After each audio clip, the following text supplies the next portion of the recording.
funny how we think we can run with folk and change them, and they end up changing us. We start dressing like them. We start looking like them. I'm out there I'm going to save them. And then you'll end up doing the same thing. We had a preacher one time when I was in Gonzales many years ago, and he was preaching in the street. And he would come with us on Sundays, and he was under Elder Dunman at that time. But people began to talk. And Elder Dunman said, I'm hearing things, my brother. He said, I'm out there preaching to the winos. But folk were saying he was drinking with the winos. He didn't win them. They won him. And this is what's happening now. I don't know why we're trying to conform to the world, trying to be like them, trying to look like them, trying to dress like. Now Joshua told them this here, if you get out there and do it, God was going to curse you. And this is what you see here, God bringing them into bondage. They're fitting to get ready to get carried away to Babylon for their sins. God was going to whoop them. You ever had a whooping from God?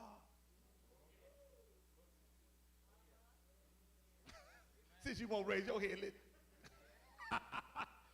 you ever got a good spanking from him? If you haven't, you're a bastard child, he said. He said, for whom the Lord loveth, he's chasing it.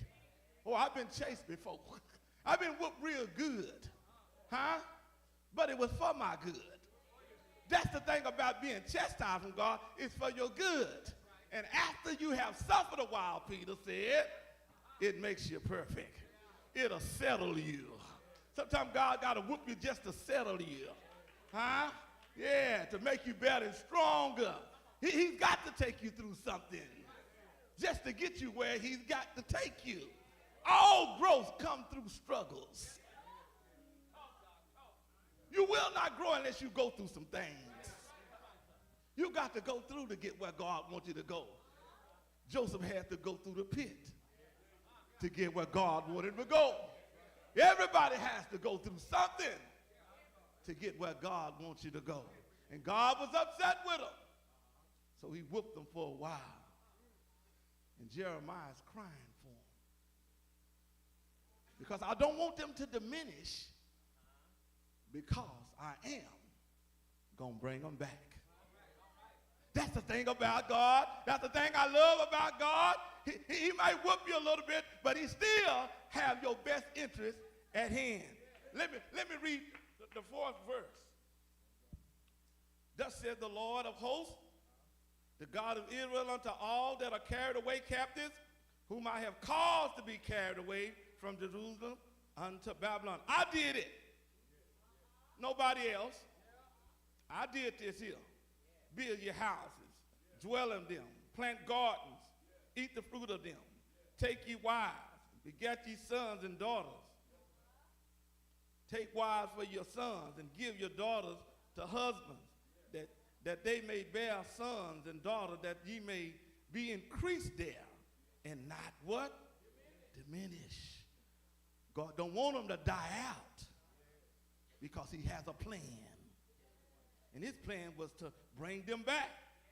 And seek ye the peace of the city where I have caused you to be carried away captives, and pray unto the Lord for it. For in the peace thereof shall ye have peace. For thus saith the Lord of hosts, the God of Israel, let not your prophets, your diviners, that be in the midst of you, deceive you, neither hearken to your dreams, which ye have caused to be dreamed, for they prophesy falsely unto you in my name. And I have not sent them, said the Lord. You ain't never seen so many prophets in your life, have you? Woo, we got a lot of prophets out here. Oh, they prophesying every day. God has not sent them. Some of them, let's say that. God has not sent them. Those people got a prophet for every day. God ain't sent them. He don't prophesy like that. Bible says he visited them prophets every now and then. And then when he did do it, whoo, he prophesied. He told you the future of things. Most prophecy is what's coming. Not right now. Not a prophet word for today. There's only one word for the day, and that's in the Bible. This is the word for the day. Not every prophecy every day. You need a word for the day. People want prophecy, but they don't want the word. Because they want what they can get, but they don't want to live the life to do it. So they want you to prophesy them a new house, a new car, a husband, a wife, a Mercedes. But when you say the Lord said, thou shalt not, I don't want to hear that.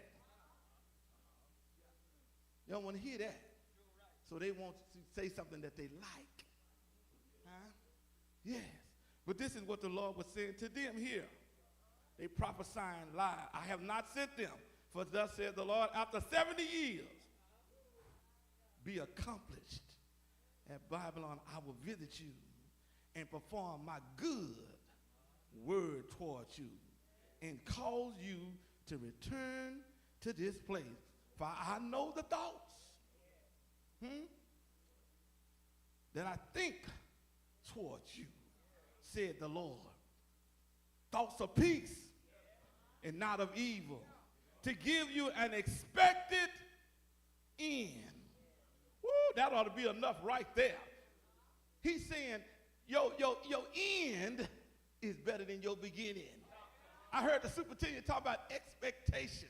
This is what he was trying to get him. This is why he gave him this word of encouragement that you are going to come home. I am going to bring you back. Huh? The thoughts that I have toward you are peace and not evil. See, God just wants to bless us, but he do got to get us straight sometimes. Yeah, he had to get them straight. He had to whip them. He had to say, settle down, because you're going to be here a while. And sometimes going through is tough. Woo. Sometimes it takes months. Sometimes it takes years. But know for sure, God is going to do what he said. He said, you are going to go back home. I told you I ain't going to be long with it, but I will have to show you the day they went home. I couldn't leave you here in Babylon. Let me take you where they was going home. Go to Psalm 126. Psalm 126.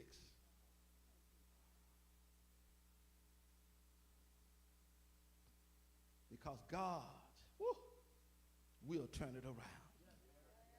No matter what you went through this year, God will turn it around. I seen God turn things around. Woo! I seen God do exceedingly abundantly above all we can think or ask. I seen God do it in people's lives and everything. I seen God do it. I seen him do it in my life. I was so broke I couldn't rub two pennies together. I was broke. I was sad. I was still saved. But I was still struggling. Wonder when my ship gonna come in. Nothing in the bank. Say it again. See, yeah, it feels like that. See, yeah, nothing in the bank. My son never tell you. We pawned everything. You been there? Wonder when God gonna turn it around. I'm still paying my tithes. I'm still doing everything the pastor said. This is why you got to wait on the Lord and be of good courage. Wait, I say, on the Lord. I was in more credit card debt you could ever believe in. Still paying on the mortgage. Tight. The kids would eat a burger, but they would all share fries and a drink.